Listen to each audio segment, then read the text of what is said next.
Hi, I'm Scott. Welcome to Canard Boulevard. Today, we are flying to the Air Zoo in Kalamazoo.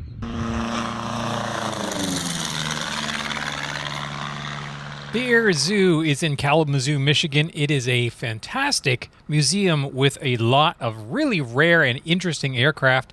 I had heard about it, but I didn't really know a whole lot about it. But when I was looking for somewhere to go fly that was reasonably nearby, about an hour away from me here in Ohio, it was suggested that I go there.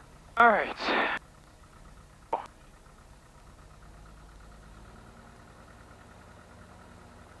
Traffic, experimental Cozy 797, Delta Lima, departing 27. I've had a lot of comments recently that people really appreciate me leaving the radio communications in my videos. I actually had started to not put as many in there just because it takes a really long time to edit the videos when I put them in. But I had so many people ask that, hey, it really helps because I'm trying to learn and it helps me learn how to talk on the radio and so on. So I thought, okay, well, I'll leave it in. And particularly in this video, because I'm flying to a towered airport, that means that the radio communications you're going to hear involve talking to tower, talking to ground, getting clearance, all that sort of thing. So if that's the kind of thing you're looking for, then hey, this video is for you. Here I am doing my run-ups and getting ready to take off. Now I have my new fixed cylinder head temperatures, so I am going to be able to do full power climb right out to altitude on this trip. Airspeed's alive. There's 40, 50, there's 60, 55, and up we go. And gear up.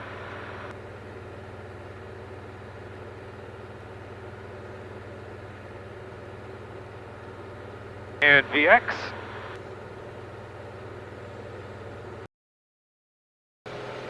Cleveland approach, experimental Cozy 797 Delta Lima, VFR request. RV calling, what was your call sign? Cozy 797 Delta Lima. Cozy 797 Delta Lima, Cleveland approach. 797 Delta Lima is 3,100 just off of Medina. We'd like flight following to Alpha Zulu Oscar at 6,500 if possible, please. Number 310 Victor Golf, Cleveland approach, Cleveland altimeter 3006. Number 7 Delta Lima, what was your destination and requested VFR altitude? Alpha Zulu Oscar for 7 Delta Lima, 6,500. Roger, stand by. Number 7 Delta Lima, what's the identifier for your type aircraft? Charlie Oscar Zulu Yankee for 7 Delta Lima. Thank you. Cozy 7 Delta Lima, squawk 4105. 4105 for 7 Delta Lima.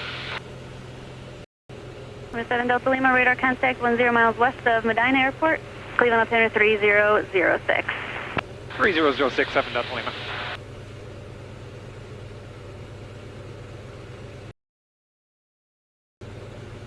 Number 7 Delta Lima, contact Cleveland approach 126.35. 2635, 7 Delta Lima, thanks.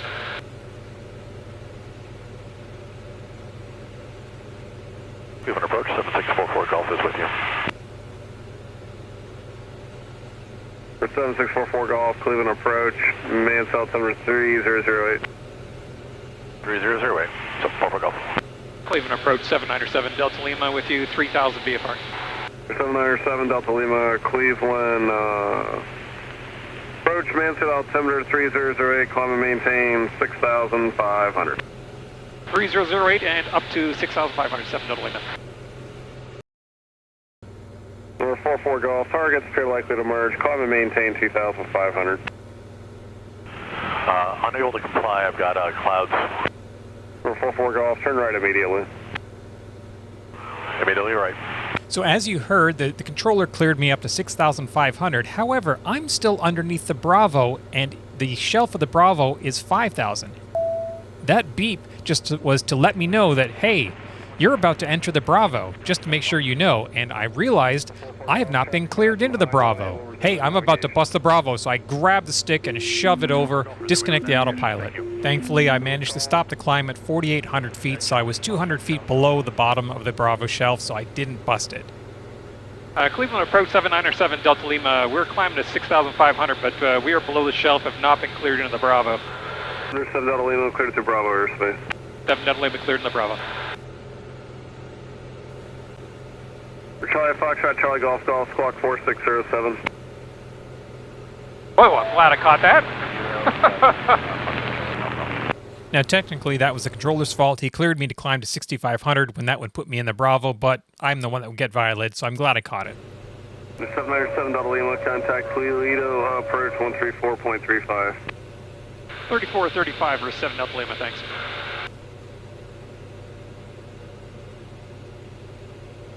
Approach experimental Cozy 797 Delta Lima, level 6,500. Cozy 797 Delta Lima, clear approach to altimeter 3006. 3006 7 Delta Lima.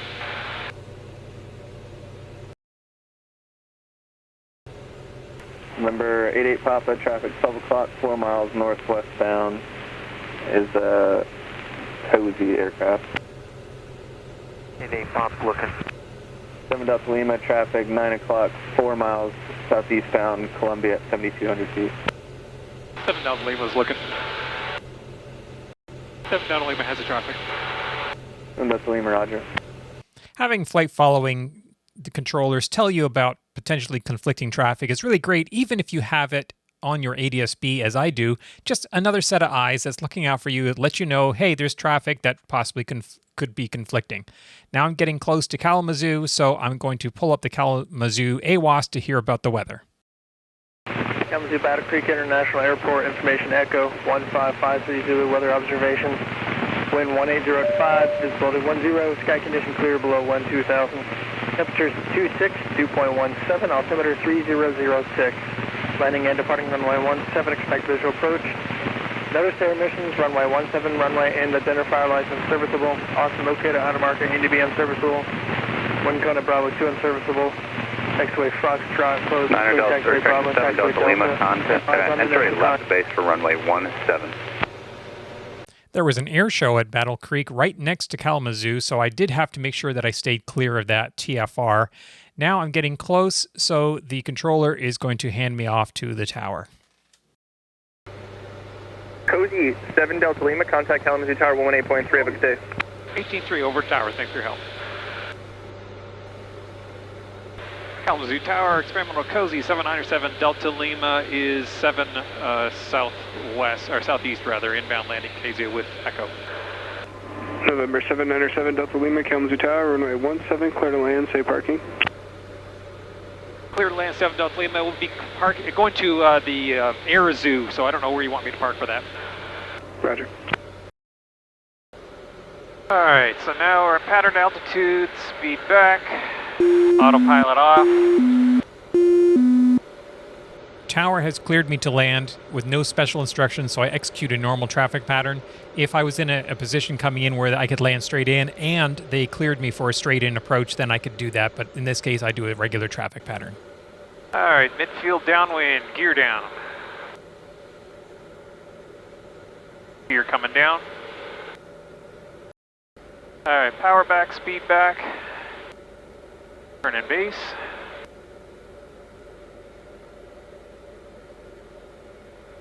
Landing brake down. Coming down. Landing brake is down. I see a jet burning fuel there waiting for me, so I'm going to try and bring it in closer.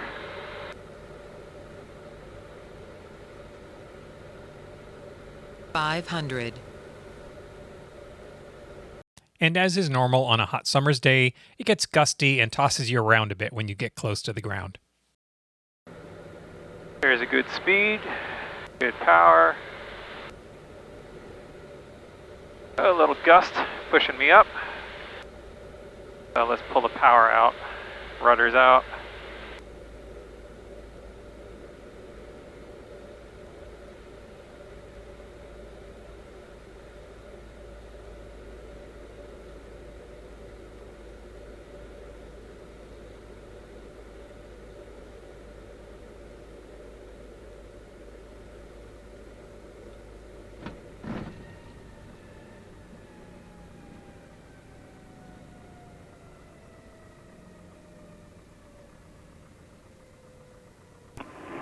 November 7 Delta Lima, continue down to Bravo 3, make a right turn on Bravo 3, and then straight across, just about as the Air Zoo there. You'll see the little taxiway to proceed into the Air Zoo. All right, right on Bravo 3 and direct into the Air Zoo. Pretty simple instructions. I just rolled on down to that exit, and then there's the Air Zoo right in front of me. So I pulled in. There was somebody waiting to leave as I was coming in, and I turned around and parked. All right, we're here. There's the airport. There's the cozy, and then over here we have this. That's pretty cool. So let's go and see if we can figure out how we get inside this place and have a look at all the cool airplanes inside. So here's the pilot's entrance. You go in this door, get your ticket, and then a short walk over to the main hall, which, wow, there are just so many airplanes in here. And this is just the front room of the main hall. I had a look at this. I thought, oh, I'm going to be here a while. And yes, that's an F-14. I've never actually seen one up close. And yes, that's an SR-71. I have seen one up close. And here we have a Sopwith Camel without wing skins on it. In this area of the older airplanes, there's a Ford Trimotor. Wow, just in incredible condition, this Ford Trimotor. You can see the corrugated skin. And what really amazed me, apart from the different engines, was these controls. Well, you can see the inside passenger area here, but if you look at these controls that come directly out of the cockpit, and then the cables run along the outside of the aircraft up into the wings. Over here we have a section of just 1920s racing airplanes from the golden age of racing. Then over here we move from racing into barnstorming. Yes, 1920s barnstormers, and you can see a fairly good example of that right here.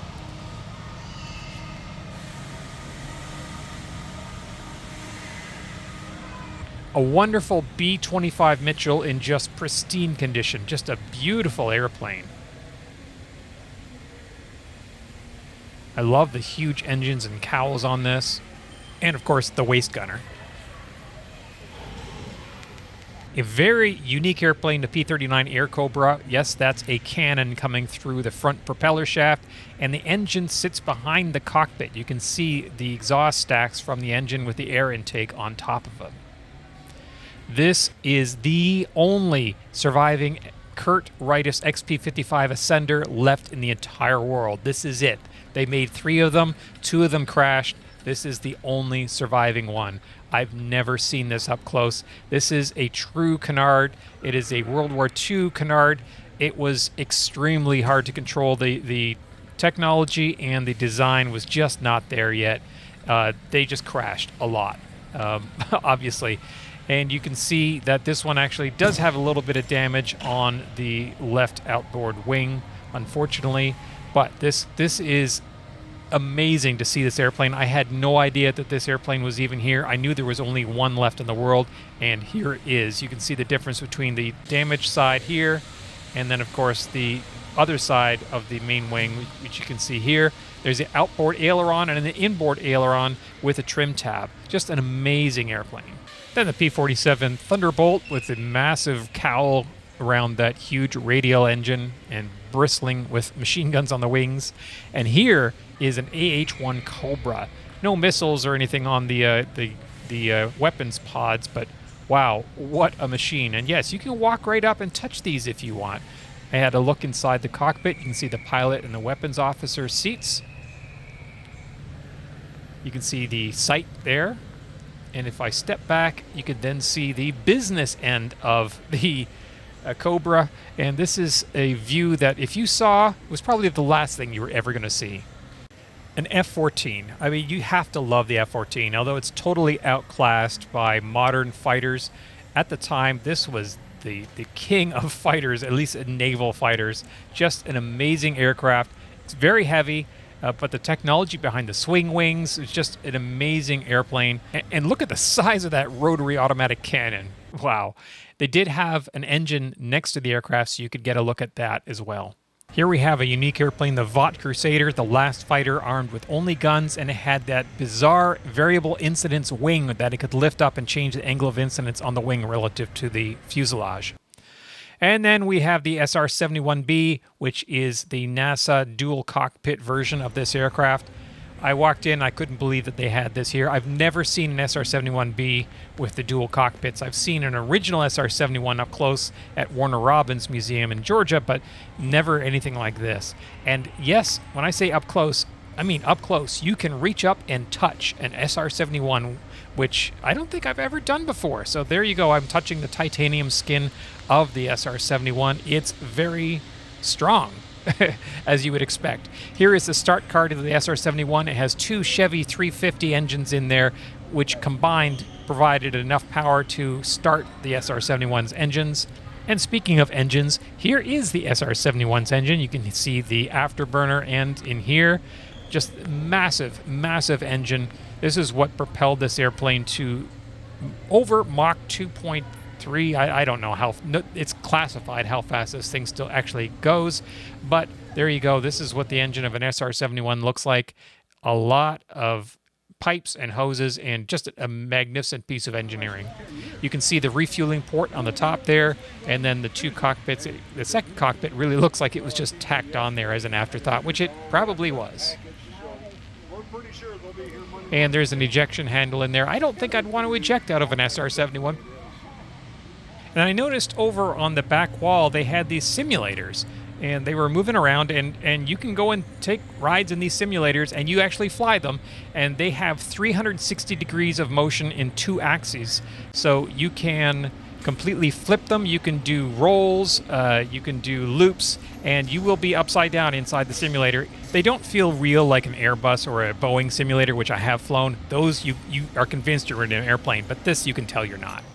Here we have a Douglas A4 Skyhawk, and then of course an F-18 Navy, or actually well, Marine F-18, but with the folding wings that you will find on a naval version of the F-18. And the Lightning, P-38 Lightning, just a beautiful airplane. I love the P-38. Unfortunately, it's way up high. You can't really get too close to it. Out front of the main building, there is this pink P-51. And then we have a Wildcat with, again, Navy fold-up wings and the very narrow main gear. That's a little scary. Over here we have the DC-3 or a C-47 transport. This one is decorated with its invasion stripes for the invasion of Europe and Normandy. And as you can see in the back, we have a paratrooper ready to jump out of there. And interestingly, if you look behind this one, you see it's actually towing a glider with more troops landing for the invasion of Normandy Day. And here we have a U.S. Navy T-28 painted in the Blue Angels paint, and a Douglas Sky Raider. This is a great looking airplane, again with the folded up wings. Look at the size of the prop on this thing. Interestingly, the main gear doesn't fold up entirely into the wing. You can see that there are faired lumps that extend down into the slipstream once the gear is retracted. And of course, the Corsair. Everyone loves the Corsair with its unique V-wings that allow it to have this massive engine and prop on the front.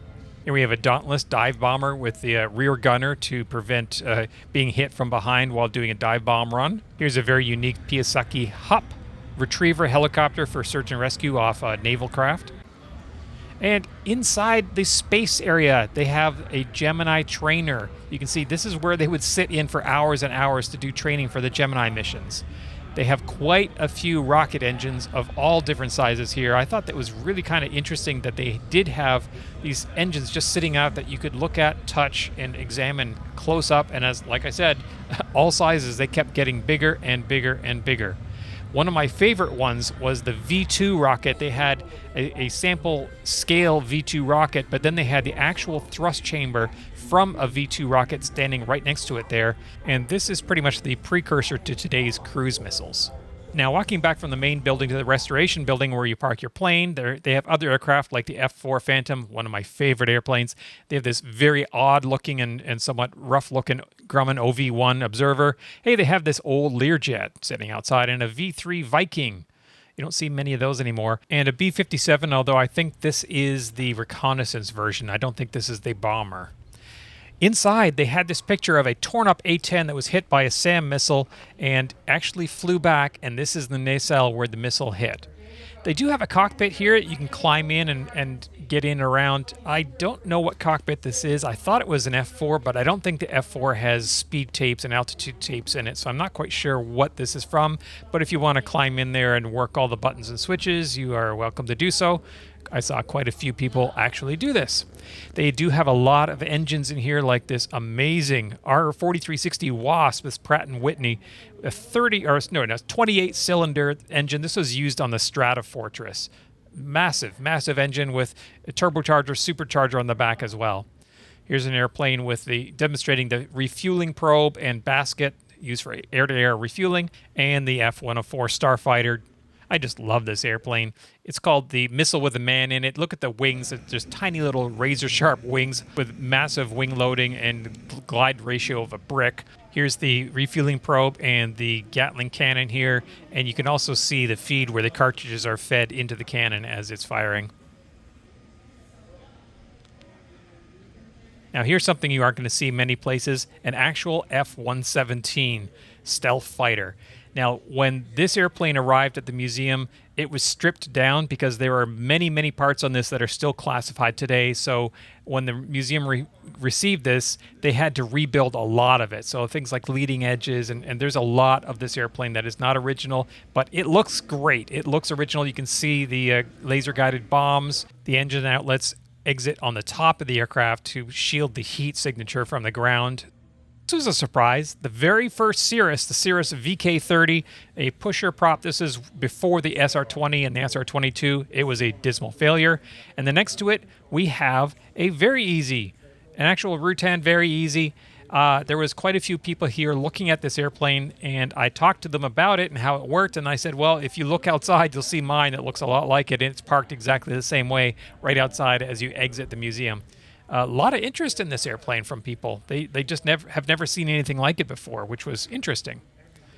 Here we have an absolutely beautiful example of a Grumman Mallard. It is so shiny. It looks like it's just off the factory floor and is ready to go flying.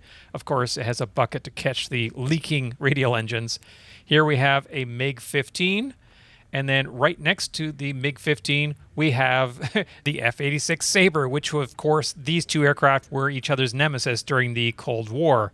This is the American F-86 against the Russian MiG. Here we have a massive Saturn V engine. This is the engine that took us to the moon. Just immense. And the Atlas rockets had several of these massive Saturn V engines on them. Here we have yet another SR-71 engine. Hey, if you have an SR-71 and you need a new engine for it, hey, come on over and give the Air Zoo a call, because they've got so many SR-71 engines they don't know what to do with them. They're just sitting around everywhere. Again, looking at the afterburners in the SR-71. And, of course, the Merlin. There wouldn't be a museum without the Merlin in it, because this is the engine that basically won World War II. It was time for me to go home. I did start up the airplane and forgot to start the camera right away, so I did record my interactions with the tower, though. Kalamazoo Tower Formation Hotel, 1853 Zulu. Wind 200 at Niner, visibility 10. Kalamazoo ground, November 7907 Delta Lima over at the Air Zoo with Hotel. I'd like to go flight following to 1 Golf 5 at 9,500. 797 Delta Lima, say type aircraft. Type aircraft is a Cozy Charlie Oscar Zulu Yankee. It's experimental Cozy. 797 Delta Lima, maintain VFR at 4,000, select highway departure, departure frequency 121.2, squawk 6531. 4,000 departure 121.2 on the frequency and 6531 transponder. 7 Delta Lima, read back correct, ready to taxi from the Air Zoo. 7 Delta Lima is ready to go. 797 Delta Lima, runway 17, taxi via Bravo Alpha, cross runway 9, hold short of runway 5. Okay, Bravo Alpha, cross runway 9, hold short of runway 5, 7 Delta Lima. 7 Delta Lima, cross runway 5 at Alpha, continue via Charlie. 7 Delta Lima, cross 5 on Alpha, continue via Charlie.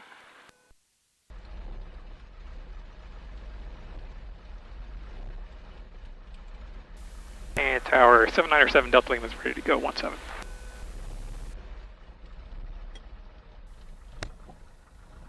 62 Hotel Quebec going to Duncan. Hey, firm, 2 Hotel Quebec. 2 Hotel Quebec, roger. When able, turn right, taxi via Bravo Alpha, cross runway 9er, hold short runway 5. Bravo Alpha cross 9er and short 25, 2 Hotel Quebec. 2 Hotel Quebec, cross runway 9er, hold short runway 5. Cross 27, hold short of 5, 2 Hotel Quebec. November 797 Delta Lima, Kalamazoo Tower, turn left heading 140, runway 17, clear for takeoff. Turn left 140 and clear for takeoff, 7 Delta Lima.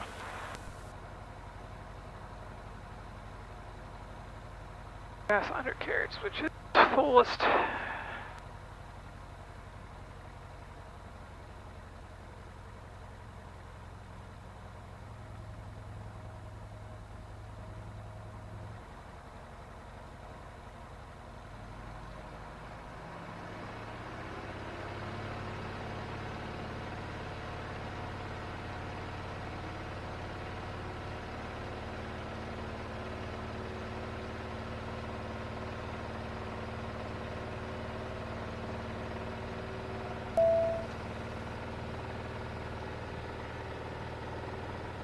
We're 70 and lift off. And gear up.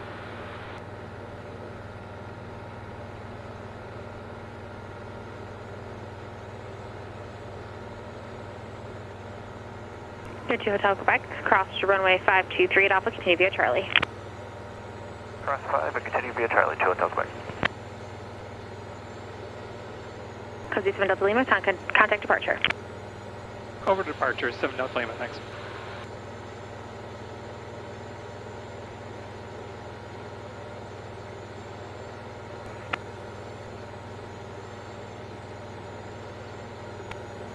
Nabu 3, Mike Alpha approved as requested, and contact approach on 128.4. Good day. And departure 797 Delta Lima with you, 1,500 climbing. So the 797 Delta Lima, Great Lakes departure, radar contact. Turn left on course, out to your discretion. 7 Delta Lima, left on course, thanks. So off I went, climbing up to 9,500. I probably could have gone to 11.5 and cleared all these clouds a little bit easier. As you can see, I did have to do a little bit of dodging left and right to dodge some of the larger buildups. I don't like going higher than this really without having some supplemental oxygen. I don't have that yet in this airplane, but stay tuned because that is coming very soon and we'll have a future video about that. So getting close into Cleveland, time to talk to Cleveland Approach. Number 797 Delta Lima, contact Cleveland Approach, 125.35. 2535, 7 Delta Lima, thanks. Frontier 1472, center maintain 4,000.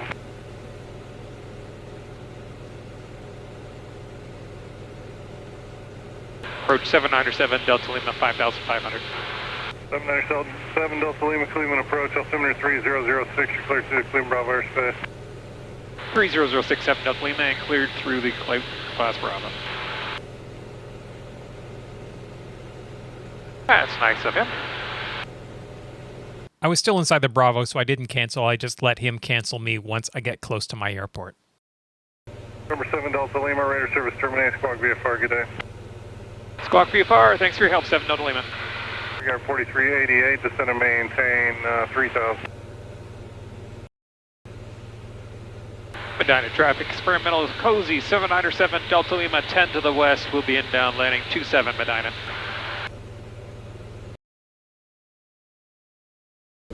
Medina traffic, experimental Cozy, 797 Delta Lima, downwind 27, full stop Medina.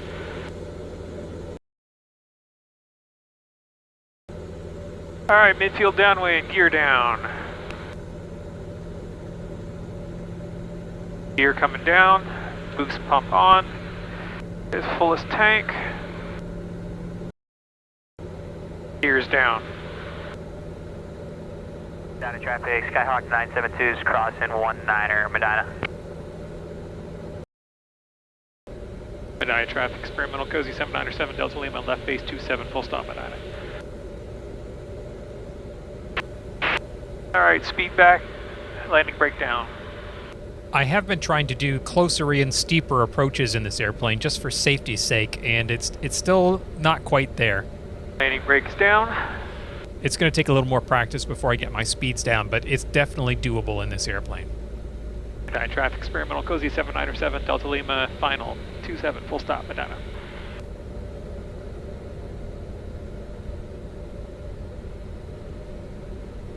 $500. Whoa, there's a bird right there.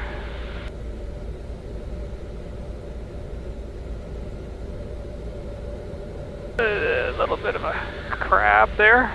Little slip.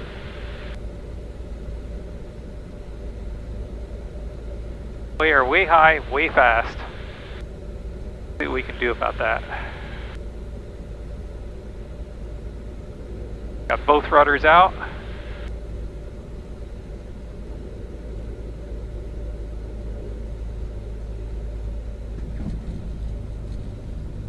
Yeah, I'm not going to make the exit. That was too fast.